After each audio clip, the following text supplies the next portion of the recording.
Assalamualaikum warahmatullahi wabarakatuh. Kembali lagi dengan saya Faisal Taufik. Saya dari Fakultas Ekonomi Manajemen Unpad Cianjur. Nah, di sini saya akan mereview materi tentang kelembagaan Kementerian Koperasi dan UMKM.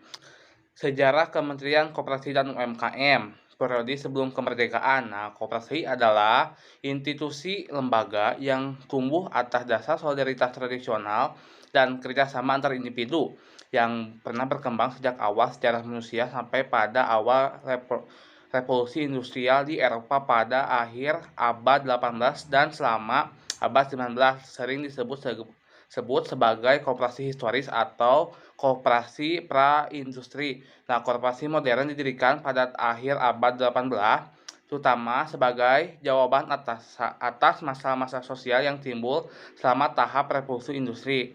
Di Indonesia, ide-ide perkoperasian diperkenalkan pertama kali oleh Patih di Purwokerto, Jawa Tengah, R. Arya Wiratmadja, yang pada tahun 1896 mendirikan sebuah bank untuk pegawai negeri. Nah, cita-citanya semangat tersebut melanjutkannya diteruskan oleh D. Wolfson Westerwelle.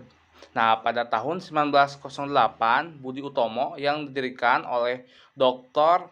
Sutomo memberikan peranan bagi gerak koperasi untuk perbaikan kehidupan rakyat.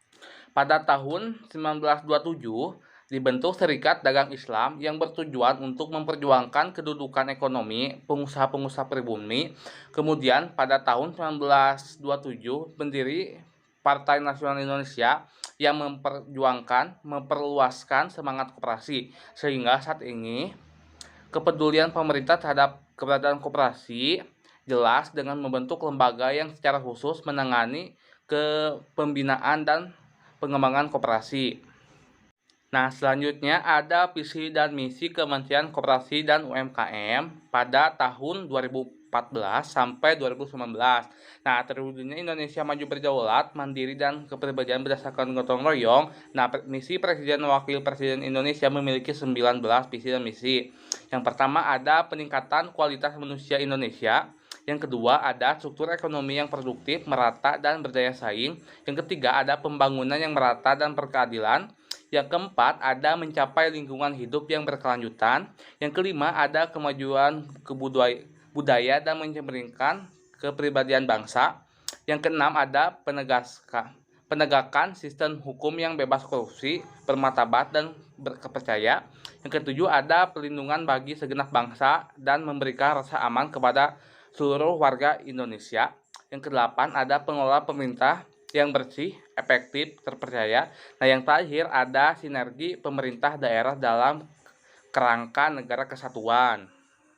Nah, yang terakhir materinya yaitu ada tugas dan fungsi Kementerian Koperasi UMKM. Nah, tugas dan fungsi Kementerian Koperasi dan UMKM ini ditetapkan dalam Pengaturan Presiden Nomor 24 Tahun 2010 tentang kedudukan Kementerian Negara serta susunan organisasi, tugas dan fungsi eselon 1 Kementerian Negara pasal 552, 553, dan 554, yaitu Kementerian Koperasi dan Usaha Kecil dan Menengah mempunyai tugas menyelenggarakan urusan di bidang koperasi usaha kecil menengah dalam pemerintahan untuk membantu presiden dan menyelenggarakan pemerintahan negara. Selanjutnya itu fungsinya yang pertama ada perumusan dan penetapan kebijakan di bidang koperasi, usaha mikro, kecil, dan menengah. Yang kedua ada koordinasi dan sinkronisasi pelaksanaan kebijakan di bidang koperasi usaha mikro, kecil, dan menengah. Yang ketiga ada pengelolaan barang milik atau kekayaan negara yang menjadi tanggung jawab Kementerian Koperasi, Usaha Mikro, dan Menengah. Dan keempat ada pengawasan atas pelaksanaan tugas di lingkungan Kementerian Koperasi, Usaha Kecil, dan Menengah. Nah, yang terakhir, yang kelima ada penyelenggaraan fungsi teknis pelaksanaan pemberdayaan koperasi usaha mikro, kecil, dan menengah sesuai dengan undang-undang di bidang koperasi, usaha mikro, kecil, dan menengah. Nah, sekian review dari saya. Mohon dimaafkan bila ada kata-kata yang kurang berkenan atau yang salah atau yang kurang enak didengar, mohon dimaafkan. Bila taufiq wal hidayah, wassalamualaikum warahmatullahi wabarakatuh.